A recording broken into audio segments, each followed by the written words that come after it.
प्रदेश में triple engine की सरकार बनने के बाद भी पानीपत शहर के पॉश सेक्टर्स में कुछ जगह सफाई और सीवर की बदहाली ने लोगों को रुला दिया। सीवर ओवरफ्लो होने से बदबू भरा पानी करोड़ों की कोठियों में रहने वाले परिवारों को परेशान किए हुए है। शहर के 30 साल पुराने एक डॉक्टर ने जब ये कहा कि हालात देखकर उन्हें रोना आता है।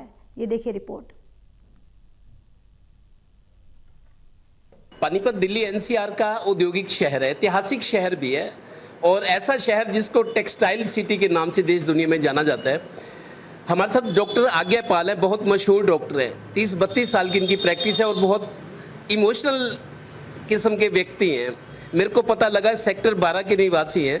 सेक्टर 12 की समस्याएं हमने अपने दर्शकों को अभी दिखाई थी 2 दिन पहले ही, शायद इनको पता भी लगा होगा। तो मैंने इनका बयान पढ़ा कि मुझे रोना आता है जहाँ मैं रहता हूँ। सेक्टर 11-12 सबसे पुराना सेक्टर, बड़े बिजनेसमैन का सेक्टर और जजेस भी कभी यहाँ रहते थे। उस 11-12 सेक्टर की बात करें डॉक्टर साहब, पानीपत का सेक्टर 11-12 सबसे पुराना सेक्टर है मेरे हिसाब से, हुड्डा के जब सेक्टर बने थे।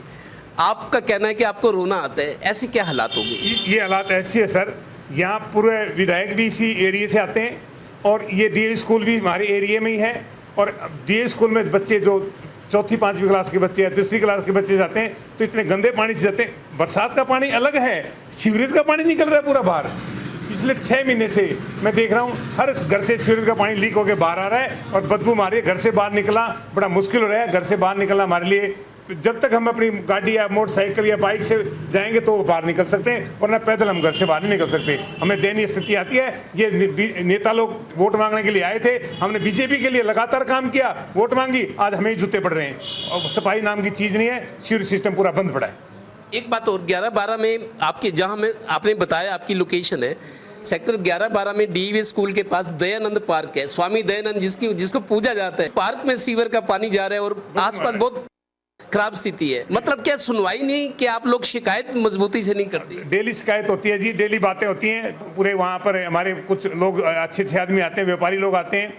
डीएवी स्कूल का पार्क हमने ज़बरदस्ती अपने पैसों से लग के बनाया था और अब उसमें क्या हाल है, जितना सीवरेज सिस्टम का गंदा पानी है, लैट्रिन बाथरूम का पानी है, सारा उसके दयानंद पार्क के अंदर जाता है। पार्क के अंदर घूम भी नहीं सकते, बच्चे खेल नहीं सकते, जा नहीं सकते। हमारा वहाँ रहना दुभर हो गया है। हम तो इससे अच्छा तो किसी गांव में जाके अगर कोई मकान बना के रहना शुरू कर दें, इससे अच्छा वहाँ रहेगा हमारे लिए।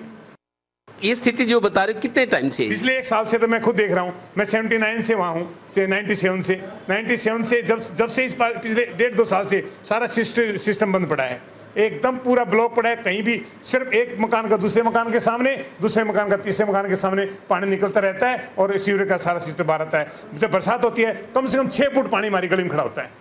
अब बच्चे स्कूल जाते हैं तो गाड़ियों में ले जाते हैं, कई बार तो हमारी गाड़ियाँ ही वहाँ बंद हो जाती हैं। आपकी आरडब्ल्यू भी है। और सुनो, जो अभी आपके पार्षद बने हैं, बीजेपी के बने, अब फिर अमित नारंग, शायद अमित नारंग ने जब वोट मांगने गए थे, जब हमने वहाँ, लोगों ने मेरे को बुलाया था कि हमारी हालत दिखाओ, वाकई रोना आता था लोगों को। उसके बाद उन्होंने जब वोट मांगा कि ये कहा कि मैं सब करूंगा, मेरे को आशीर्वाद दो। आशीर्वाद मिले भी 5 महीने हो गए, कोई नतीजा मिला? ये मोदी जी के नारे को उन्होंने उल्टा कर दिया। स्वच्छ भारत स्वच्छ भारत स्वस्थ भारत, इन्होंने इस नारे को उल्टा कर दिया है। ये नारंग जी जब आए थे, हमने भी इनके लिए वोट मांगी है। इन्होंने पूरे वादे किए थे, सबसे पहले 12 सेक्टर का सुधार करूंगा। आज तक 12 सेक्टर में एक बार भी आएगा उस इंसान ने आज तक ये नहीं देखा कि हमारे सेक्टर का क्या हाल है। हम बदबू में जिंदा हैं, बीमारियां आ गई हैं, बच्चों को उल्टी दस्त भी लग चुके हैं। कई बच्चे मैं देखा कई अस्पतालों में दाखिल हैं। दयनीय स्थिति है। मेरी सरकार से गुजारिश है कम से कम इस सेक्टर का सुधार किया जाए। हाथ जोड़ के प्रार्थना है। इस बात के लिए मुझे बहुत रोना आता है और दुख आ गए, लास्ट में आके मैंने बात कही है।